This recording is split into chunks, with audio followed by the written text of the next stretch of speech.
തിരുമേനി വന്നൊരു കുർബാന ചൊല്ലുന്ന സമയത്ത് ആ ശബ്ദം എന്നെ വല്ലാതെ ആകർഷിച്ചു. അന്നുപോലെ ഞാൻ ആഗ്രഹിക്കും അച്ഛനേക്കാൾ ഉപരി തിരുമേനിയാകണമെന്നാണ് നല്ലതെന്നുള്ളൊരാഗ്രഹം എനിക്കുണ്ടായി. അങ്ങനെ രാഷ്ട്രീയ കാര്യത്തിലെ ഒരു പാർട്ടിയുടെ ചുമതലയൊക്കെ വഹിപ്പാനും പല പ്രാവശ്യം അടിയും വെട്ടും കുത്തും ഒക്കെ ചെയ്യേണ്ടതായിട്ട് വന്നിട്ടുണ്ട്. ഒരു വശത്ത് ആത്മീയമുണ്ട്, മറുവശത്ത് ലോകത്തിൻ്റെ കാര്യങ്ങളുണ്ട്. വലിയ പാപം ചെയ്യാനായിട്ട് അധികം വലിയ താല്പര്യമില്ലായിരുന്നു. കാരണം എപ്പോഴും എൻ്റെ ഉള്ളിൽ ദൈവത്തോടുള്ളൊരു സ്നേഹമുണ്ടായിരുന്നതുകൊണ്ട്. അപ്പം ഞാൻ എല്ലാവരോടും എങ്ങനെയാണ് പറയുന്നത്, ഞാൻ മരിക്കാൻ പോവാന്നാണ് പറയുന്നത്. ദൈവമേ നീ പരിശുദ്ധനാകുന്നു. ഞാൻ പ്രാർത്ഥിക്കുമ്പം കുഞ്ഞിൻ്റെ പനി മാറുകയാണെങ്കിൽ ഞാൻ യേശുവിന് വേണ്ടി ജീവിച്ചോളാം. കിടന്ന് തല വെച്ചപ്പോൾ ഉണ്ട് അവിടെ ഒരു കൊരണ്ടി ഉണ്ടായിരുന്നു.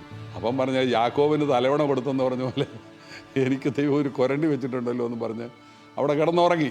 പീഡകൾ അനവധി ഏറ്റവരാം സഹതന്മാർ മൗധ്യാനന്മാർ എന്നിവർ സഹിതം സ്തുതി പാടാൻ ഞങ്ങൾക്കർഹതയേകണമേ. അവിടെ ചെന്ന് കഴിഞ്ഞപ്പോഴത്തേക്കാണ് തമ്പിച്ചാൻ അവിടെ വന്നെന്നറിഞ്ഞുകൊണ്ട് ഭയങ്കര പ്രയാസമുണ്ടായി. അവസാനം എൻ്റെ ഫാദർ ഒരു കടാരിയൊക്കെ എടുത്തുകൊണ്ട് ചെന്നിട്ട് പറഞ്ഞു, നീ ഇറങ്ങി വന്നാൽ നിന്നെ കുത്തും കൊല്ലും, അങ്ങനെ ചെയ്യും ഇങ്ങനെ ചെയ്യും എന്നൊക്കെ പറയാനിടയായി. കാനവച്ച ഞങ്ങളുടെ നാട്ടിൽ വന്ന് പ്രസംഗിച്ചിട്ടുണ്ട്. ഞാനും ഞങ്ങളുടെ ചെറുപ്പക്കാരെല്ലാം കൂടെ അദ്ദേഹം അവരല്ലേലിയോ പറയുമ്പോൾ ഇപ്പോഴൊന്ന് കൂവിയിട്ടുണ്ട്. അപ്പം അങ്ങനെ ബന്ധിക്കോസിനൊരു എതിരുകാരനായിരുന്നു ഞാൻ. നിങ്ങളുടെ അമ്മ പെരയ്ക്കകത്ത് ഉണ്ടായിരുന്നല്ലോ എന്ന് പറഞ്ഞുകൊണ്ട് തിരിക്കുമ്പം തന്നെ ഉണ്ട് ഇവിടെ ഒരു ശബ്ദം കേട്ടു, കൊണ്ടുപോടാ ഇതല്ല ഇവിടെ നിന്നും പറഞ്ഞ് എൻ്റെ ബൈബിളും ട്രാക്ടറും എല്ലാം കൂടെ എടുത്ത് അമ്മ ദൂരോട്ട് എറിഞ്ഞു. ഞാൻ ചാടി എഴുന്നേറ്റ് പറഞ്ഞു, ഞാൻ പരിശുദ്ധാത്മാവിനാൽ നിറയപ്പെട്ടു അന്യഭാഷകളിൽ ദൈവത്തെ ആരാധിച്ചെന്നാണ് എൻ്റെ വിശ്വാസം.